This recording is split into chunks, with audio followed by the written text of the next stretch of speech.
Este audiobook foi gravado mediante autorização da editora e sem fins lucrativos no estúdio Monte Sião. O texto aqui apresentado é de domínio público e proveniente da Biblioteca Virtual do Estudante Brasileiro, a Escola do Futuro da Universidade de São Paulo. Este material pode ser redistribuído livremente desde que não seja alterado e que as informações aqui citadas sejam mantidas. Joaquim Maria Machado de Assis nasceu no Rio de Janeiro em 21 de junho de 1839 e faleceu na mesma cidade em 29 de setembro de 1908. Foi um escritor brasileiro considerado um dos mais importantes nomes da literatura deste país e identificado pelo crítico Harold Bloom como o maior escritor negro de todos os tempos. De sua vasta obra, que inclui ainda poesias, peças de teatro e crítica literária, destacam-se o romance e o conto. É considerado um dos criadores da crônica no país, além de ser importante tradutor, vertendo para o português obras como Os Trabalhadores do Mar, de Victor Hugo, e o poema O Corvo, de Edgar Allan Poe. Foi também um dos fundadores da Academia Brasileira de Letras, que também se chama Casa de Machado de Assis.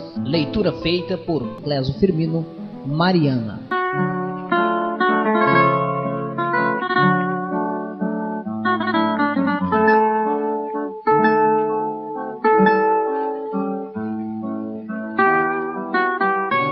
O que será feito de Mariana?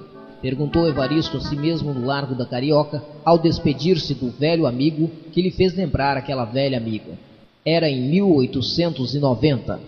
Evaristo voltara da Europa dias antes, após 18 anos de ausência.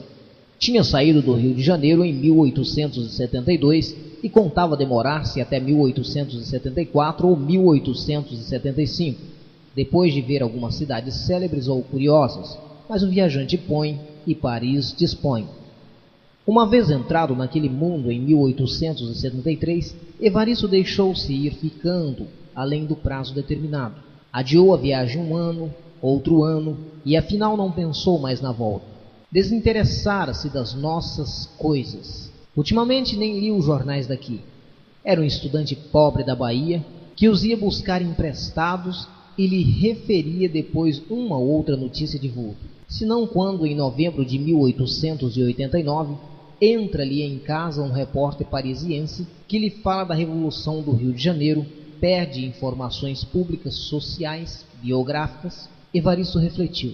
Meu caro senhor, disse ao repórter, acho melhor ir eu mesmo buscá-la. Não tendo partido nem opiniões, nem parentes próximos, nem interesses, todos os seus haveres estavam na Europa. Mal se explica a resolução súbita de Evaristo pela simples curiosidade e, contudo, não houve outro motivo. Quis ver o novo aspecto das coisas. Indagou da data de uma primeira representação no Odeon, comédia de um amigo, calculou que saindo no primeiro paquete e voltando 3 paquetes depois, chegaria tempo de comprar bilhete e entrar no teatro. Fez as malas, correu a Bordeaux e embarcou. Que será feito de Mariana? Repeti agora descendo a rua da Assembleia. Talvez morta. Se ainda viver, deve estar outra. Há de andar pelos seus 45.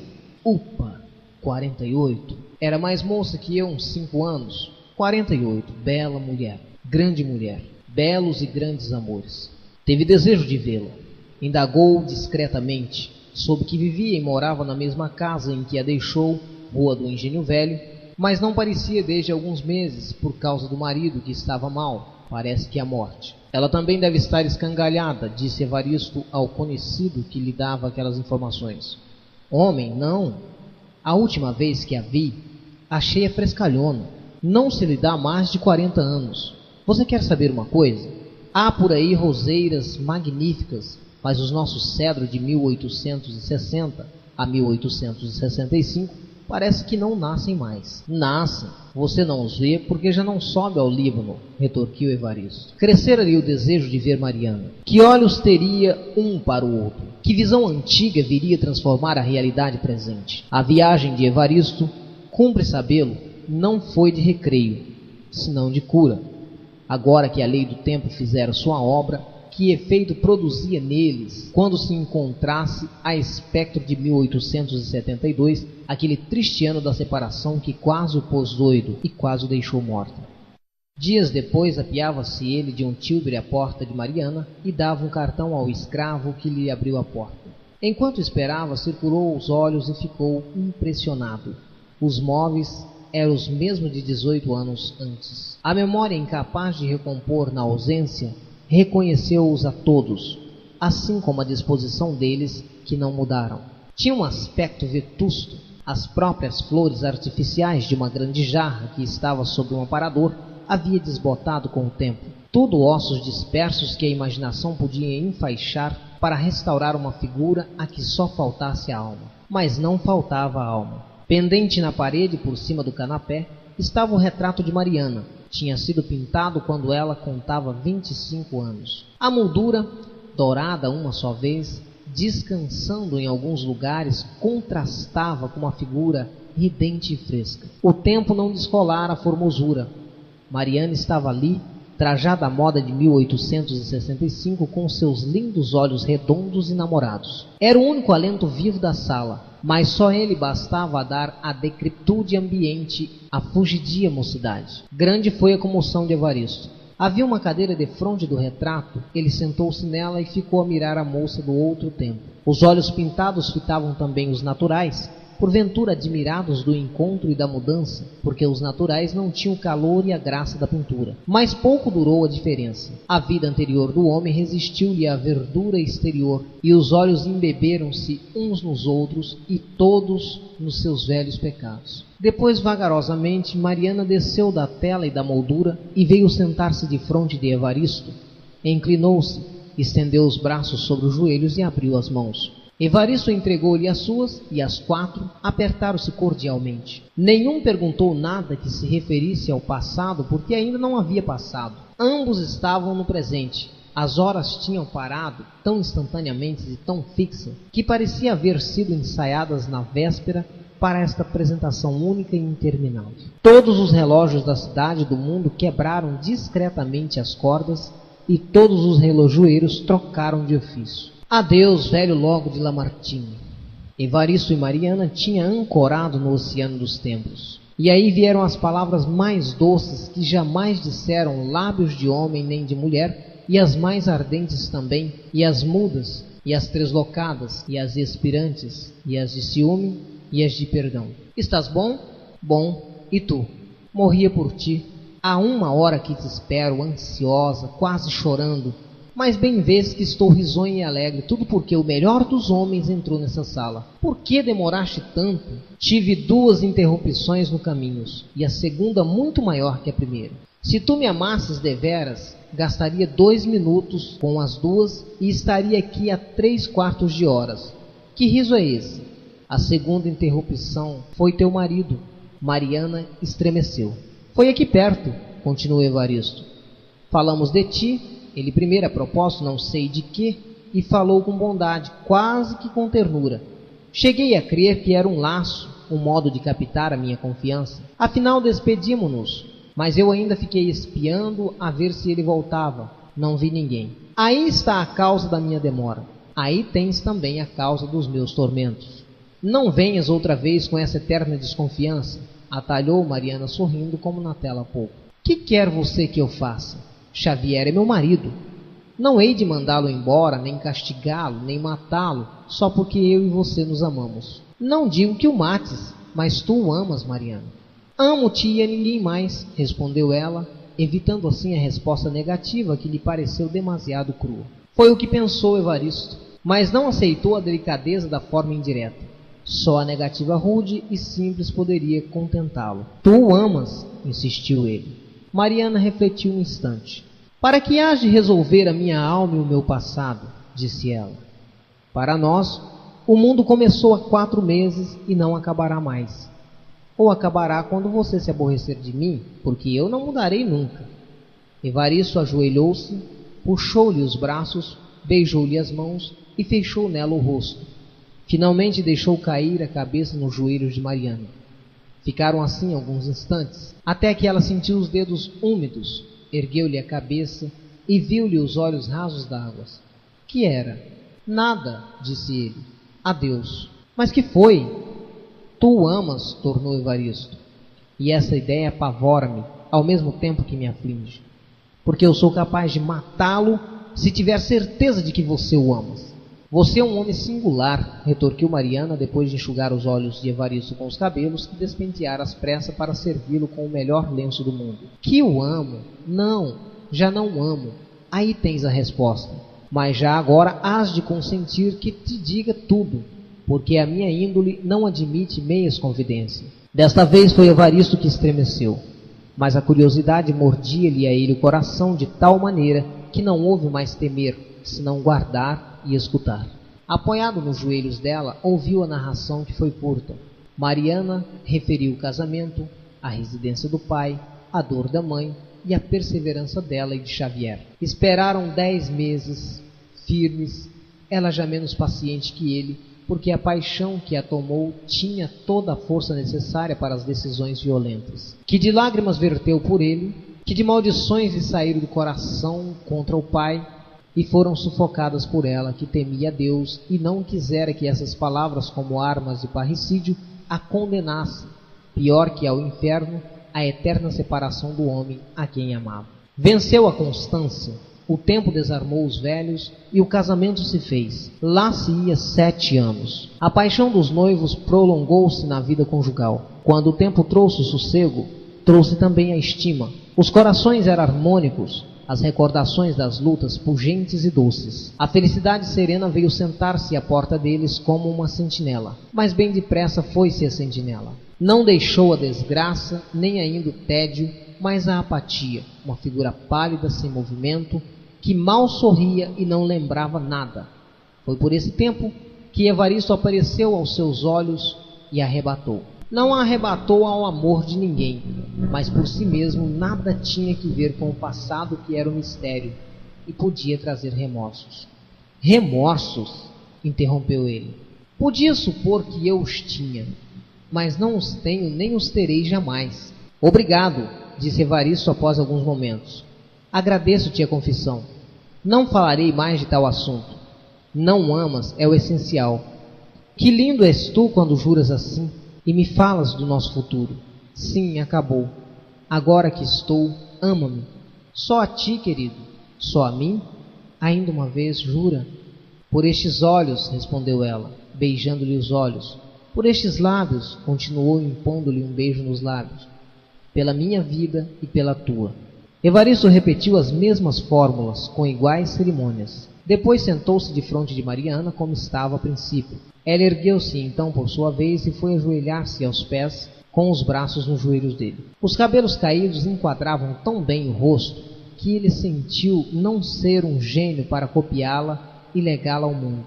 Disse-lhe isso, mas a moça não respondeu palavras. Tinha os olhos fitos nele, suplicantes. Evaristo inclinou-se, cravando nela os seus, e assim ficaram, rosto a rosto, 1, 2, 3 horas, até que alguém veio acordá-los. Faz o favor de entrar. Evaristo teve um sobressalto. Deu com um homem, o mesmo criado que recebera o seu cartão de visita. Levantou-se depressa. Mariana recolheu-se à tela que pendia da parede, onde ele a viu outra vez trajada à moda de 1865, penteada e tranquila. Como nos sonhos, os pensamentos, gestos e atos mediram-se por outro tempo que não o tempo. Fez-se tudo em 5 ou 6 minutos, que tantos foram o que os criados despendeu em levar o cartão e trazer o convite. Entretanto, é certo que Evaristo sentia ainda a impressão das carícias da moça. Vivera realmente entre 1869 e 1872, porque as 3 horas da visão foram ainda uma concessão ao tempo. Toda a história ressurgia com os ciúmes que ele tinha de Xavier, os seus perdões e as ternuras recíprocas. Só faltou a crise final, quando a mãe de Mariana, sabendo de tudo, corajosamente se interpôs e os separou. Mariana resolveu morrer. Chegou a ingerir veneno, e foi preciso o desespero da mãe para restituí-la à vida. Xavier, que então estava na província do Rio, nada soube daquela tragédia, senão que a mulher escapara da morte por causa de uma troca de medicamentos. Evaristo quis ainda vê-la antes de embarcar, mas foi impossível. Vamos, disse ele agora ao criado que o esperava. Xavier estava no gabinete próximo, estirado em um canapé, com a mulher ao lado e algumas visitas. Evaristo penetrou ali cheio de comoção. A luz era pouca, o silêncio grande. Mariana tinha presa uma das mãos do enfermo a observá-lo, a temer a morte ou a uma crise. Mal pôde levantar os olhos para Evaristo e estender-lhe a mão. Voltou a fitar o marido, em cujo rosto havia uma marca do longo padecimento, e cujo respirar parecia o prelúdio da grande ópera infinita. Evaristo, que apenas vira o rosto de Mariana, retirou-se a um canto sem ousar mirar-lhe a figura, nem acompanhar-lhe os movimentos. Chegou o médico, examinou o enfermo, recomendou as prescrições dadas e retirou-se para voltar à noite. Mariana foi com ele até a porta, interrogando baixo e procurando-lhe no rosto a verdade que a boca não queria dizer. Foi então que Evaristo a viu bem. A dor parecia alquebrá-la mais que os anos. Conheceu-lhe o jeito particular do corpo. Não descia da tela como a outra vez, mas do templo. Antes que ela tornasse ao leito do marido, Evaristo entendeu retirar-se também e foi até a porta. Peço-lhe licença. Sinto não poder falar agora ao seu marido. Agora não pode ser. O médico recomenda repouso e silêncio. Será noutra ocasião. Não vinha mais tempo vê-lo porque só há pouco é que soube. E não cheguei a muito. Obrigada. Evaristo estendeu-lhe a mão e saiu a passo abafado, enquanto ela voltava a sentar-se ao pé do doente. Nem os olhos nem a mão de Mariana revelaram em relação a ele uma impressão qualquer, e a despedida fez-se como entre pessoas indiferentes. Certo, o amor acabara. A data era remota, o coração envelhecera com o tempo, e o marido estava a expirar. Mas refletia ele. Como explicar que, ao cabo de 18 anos de separação, Mariana vê-se diante de si um homem que tanta parte tivera em sua vida, sem o menor abalo, espanto, constrangimento que fosse? Eis aí um mistério. Chamava-lhe mistério. Ainda agora despedida, sentira ele um aperto, uma coisa que lhe fez a palavra trôpega, que lhe tirou as ideias e até as simples fórmulas banais de pesar e de esperança. Ela, entretanto, não recebeu dele a menor comoção. E lembrando-se do retrato da sala, Evaristo concluiu que a arte era superior à natureza. Até ela guardara o corpo e a alma. Tudo isso baforido de um despeitosinho acre. Xavier durou ainda uma semana. Indo fazer-lhe segunda visita, Evaristo assistiu à morte do enfermo e não pôde furtar-se à comoção natural do momento, do lugar e das circunstâncias. Mariana, desgrenhada ao pé do leito, tinha os olhos mortos de vigília e de lágrima. Quando Xavier, depois de longa agonia, expirou, mal se ouviu o choro de alguns parentes e amigos. Um grito agudíssimo de Mariana chamou a atenção de todos, depois o desmaio e a queda da viúva. Durou alguns minutos a perda do sentido. Tornada a si, Mariana correu ao cadáver, abraçou-se a ele soluçando desesperadamente, dizendo-lhe os nomes mais queridos e ternos. Tinham esquecido de fechar os olhos ao cadáver, daí um lance pavoroso e melancólico, porque ela, depois de os beijar muito, foi tomada de alucinação e bradou que ele ainda vivia, que estava salvo, e por mais que quisessem arrancá-la dali, não cedia, empurrava a todos, clamavam que queria tirar-lhe o marido. Nova crise a prostrou. Foi levada às carreiras para o outro quarto. Quando o enterro saiu no dia seguinte, Mariana não estava presente por mais que insistisse em despedir-se. Já não tinha força para acudir à vontade. Evaristo acompanhou o enterro. Seguindo o carro fúnebre, mal chegava a crer onde estava e o que fazia. No cemitério, falou a um dos parentes de Xavier, confiando-lhe a pena que tivera de Mariana. Vê-se que se amava muito, concluiu. Ah, muito, disse o parente. Casaram-se por paixão. Não assisti ao casamento, porque só cheguei no Rio de Janeiro muitos anos depois, em 1874. Achei-os, porém, tão unidos como se fossem noivos, e assisti até agora a vida de ambos. Viviam um para o outro. Não sei se ela ficará muito tempo neste mundo. 1874, pensou Evaristo. 2 anos depois. Mariana não assistiu à missa do 7º dia. Um parente, o mesmo de cemitério, representava-a naquela triste ocasião. Evaristo soube por ele que o estado da viúva não lhe permitia arriscar-se à comemoração da catástrofe. Deixou passar alguns dias e foi fazer a sua visita de pêsames. Mas tendo dado o cartão, ouviu que ela não recebia ninguém. Foi então a São Paulo, voltou 5 ou 6 semanas depois, preparou-se para embarcar. Antes de partir, pensou ainda em visitar Mariana, não tanto por simples cortesia, como para levar consigo a imagem deteriorada embora daquela paixão de 4 anos. Não a encontrou em casa. Voltava zangado, mal consigo, achava impertinente de mau gosto. A pouca distância viu sair da igreja do Espírito Santo uma senhora de luto, que lhe pareceu Mariana. Era Mariana. Vinha a pé. Ao passar pela carruagem, olhou para ele, fez que não o conhecia e foi andando de modo que o cumprimento de Evaristo ficou sem resposta. Este ainda quis mandar parar o carro e despedir-se dela ali mesmo, na rua. 1 minuto, 3 palavras. Como, porém, hesitasse na resolução, só parou quando já havia passado a igreja e Mariana ia um grande pedaço adiante. Apiou-se, não obstante, e desandou o caminho, mas fosse respeito ou despeito, trocou de resoluções, meteu-se no carro e partiu. 3 vezes sincera, concluiu, passados alguns minutos de reflexão. Antes de 1 mês estava em Paris. Não esquecera a comédia do amigo, a cuja primeira representação no Odéon ficara de assistir. Correu a saber dela, tinha caído redondamente. Coisas de teatro, disse Evaristo ao autor para consolá-lo. Há peças que caem, há outras que ficam no repertório.